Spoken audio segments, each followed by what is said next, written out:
WCBI News at 6 starts now.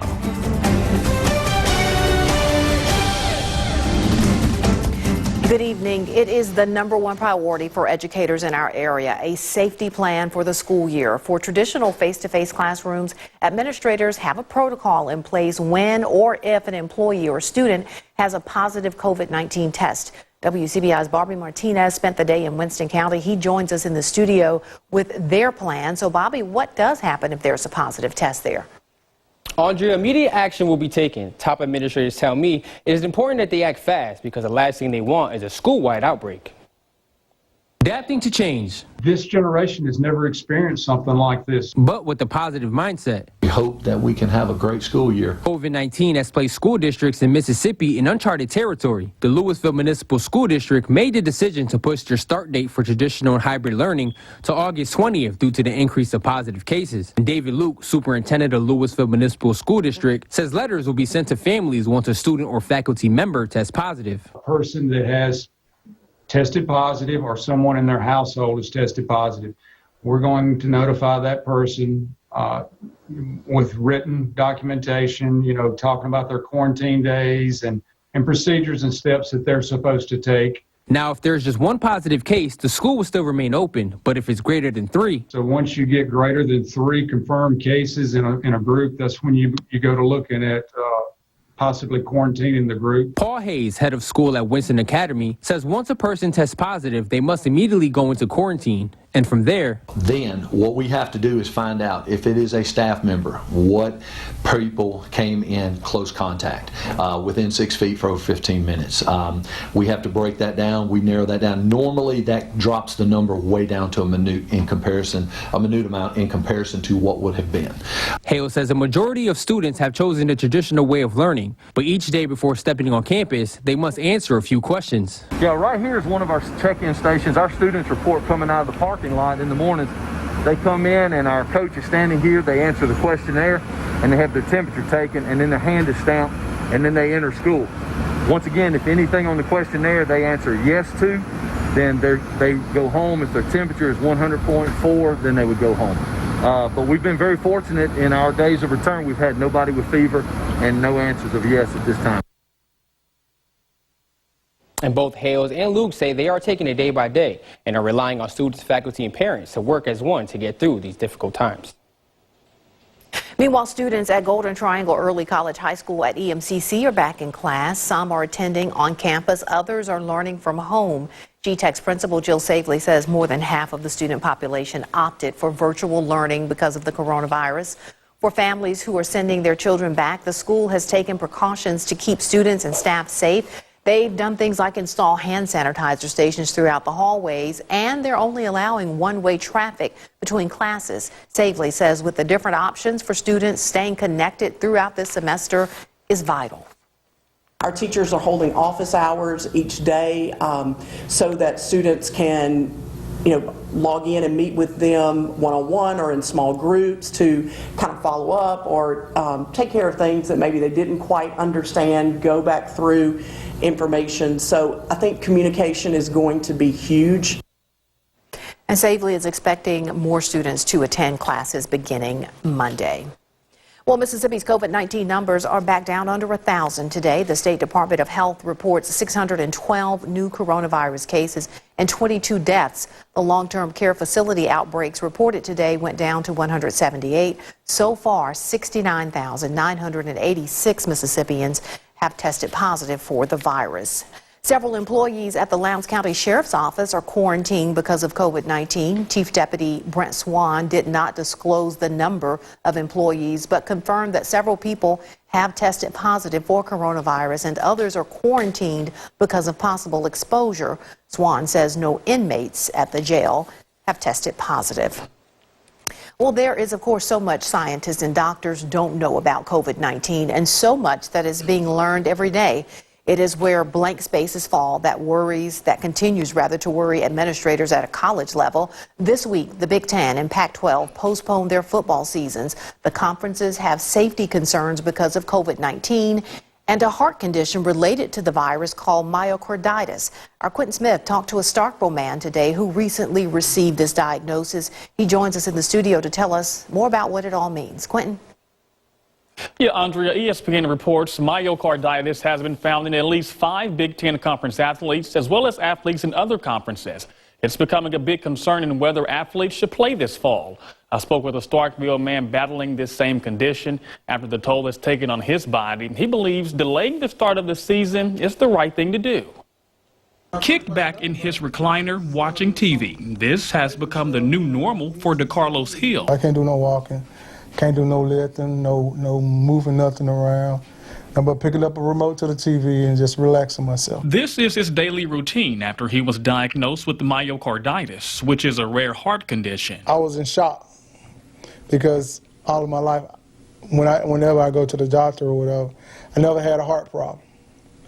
And being that I'm young and that they say that my heart is only functioning at 25%, it was like a shocker to me. Myocarditis is inflammation of the heart muscle, and it's caused by a viral infection such as the coronavirus, which is the reason for Hill's condition. After I overcame corona, I thought I was doing good. You know, I was going to work every day, just doing what I need to do around the house. You know, just a normal day. And like I say, July the 22nd, changed everything. That's when the 39-year-old found out just what he's up against. Hill says the after effects of the coronavirus have taken a toll on his body. He now has to wear this life vest for 3 months until his heart is back functioning normally. If my heart goes lower than what it needs to be, if it's not functioning right, it'll shock me, it'll lay me out. Then we'll have to get me rushed to the emergency room. The condition is now raising concerns for athletic conferences after reports of some athletes being diagnosed. The Big Ten and Pac-12 have postponed their seasons this fall. It's a decision that Hill agrees with, a decision he believes will save lives and bring more attention to this rare heart condition. It's real. I'm a living testimony. It is real. And so to the ones that does have it, you know, just continue doing whatever the doctor's having you to do, and you know, just take it a day at a time. Now, along with being monitored with his life jacket, Hill is also on a low sodium, no salt diet to help treat this condition. Within the next 3 months, if his heart is back functioning normally again, which is in the 50 to 55% range, he'll no longer have to wear his life vest. To find out more about this rare heart condition, just visit our website at WCBI.com. A live view from our Louisville, Mississippi Skycam looking back to the west. We have a little outflow boundary and a thunder shower and some rain back to the west. You can see that right there. Spooky looking clouds. It looks like a little bit of a shelf cloud there too. Also some building clouds in the Starkville area. That's our MDOT camera there.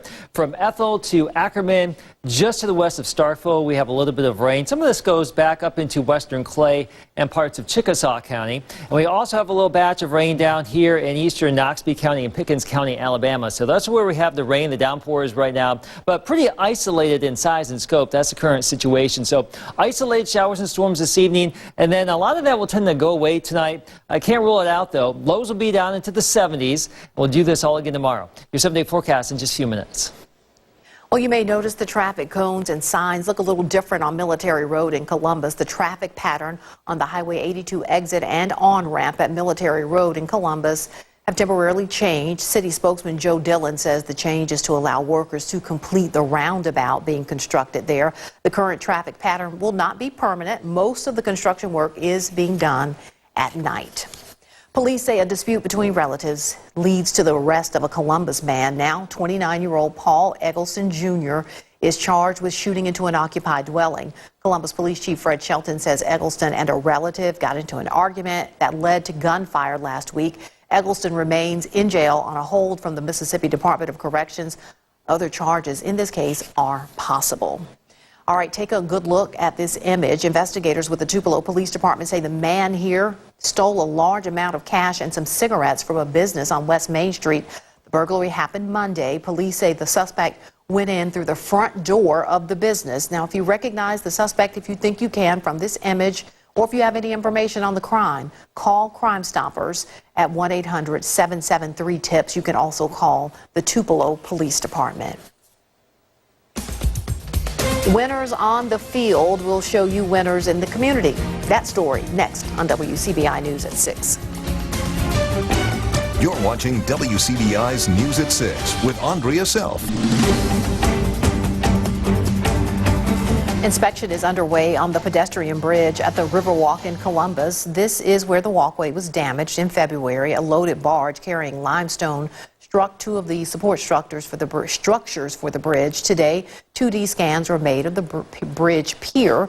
The bridge investigators will scan above the water, and then a dive team went underwater to pick up details that need closer scanning. The east support pier took on the most damage. It was moved 7 inches from its original placement. A final report is expected within the next 2 months. That's when the city of Columbus will find out how much it will cost to repair the bridge.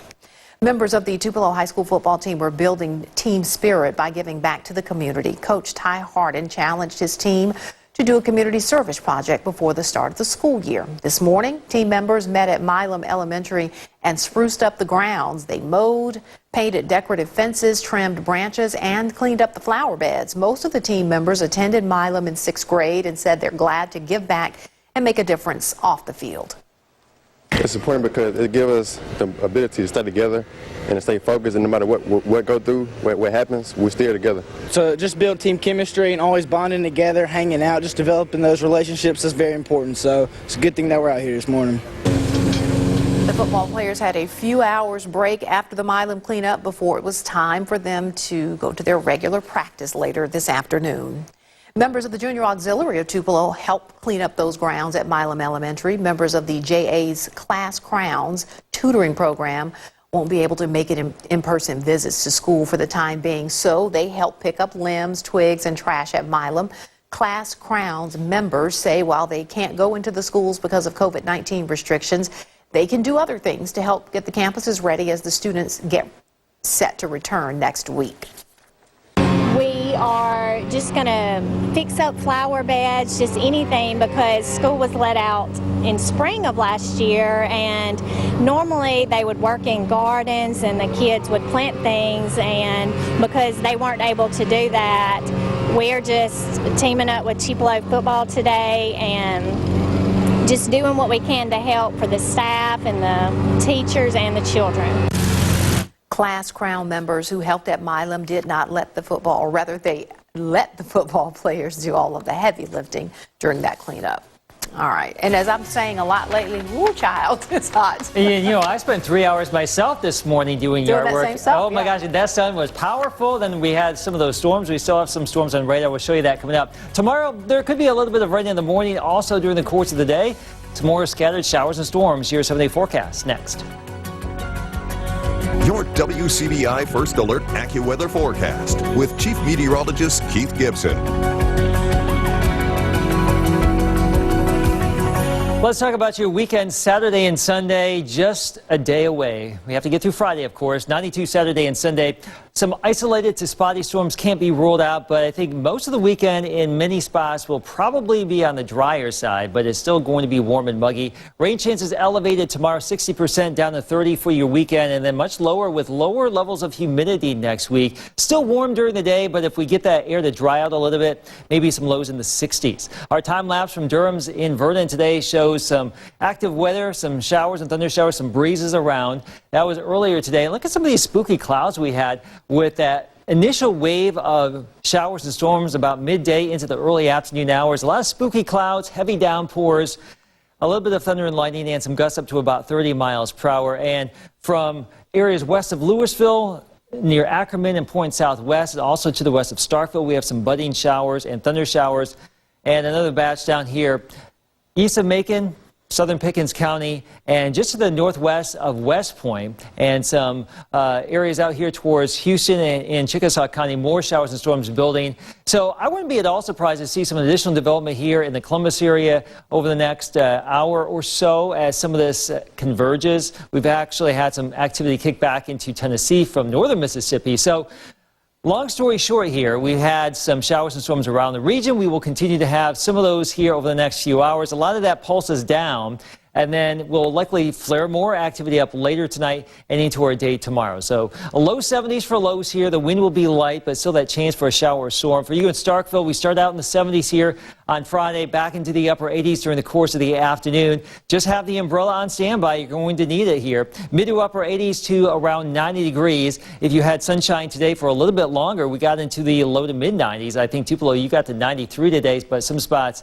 fell short of that because of the rain. Futurecast dealing with those isolated showers and storms this evening. Tomorrow morning, there could be a little bit of rain around as we get into the daytime heating, much like today. More scattered showers and storms, some heavy downpours, thunder and lightning, refreshing breezes will take it. And on Saturday, fairly tame start, it would appear. And then it looks like we will bubble up some showers and storms as we get into the course of the afternoon hours. And then that will go away. We'll probably see a few isolated showers or storms as we get into your Sunday. So we'll just keep those in the forecast here for the weekend. But as we mentioned, probably not an all-weekend washout or anything. And even tomorrow, probably not a washout, but there will be some rain around. And some of that rain could be locally heavy. Next week, slightly cooler, still warm, upper 80s to around 90. So it's not going to be really cold, but it will be a little bit less humid. And that could get lows down into the mid-60s. The Louisville Wildcats are gearing up for the season. The high school football tour continues next in sports. WCBI Sports with Courtney Robb is brought to you by your local Ford dealers. Go further.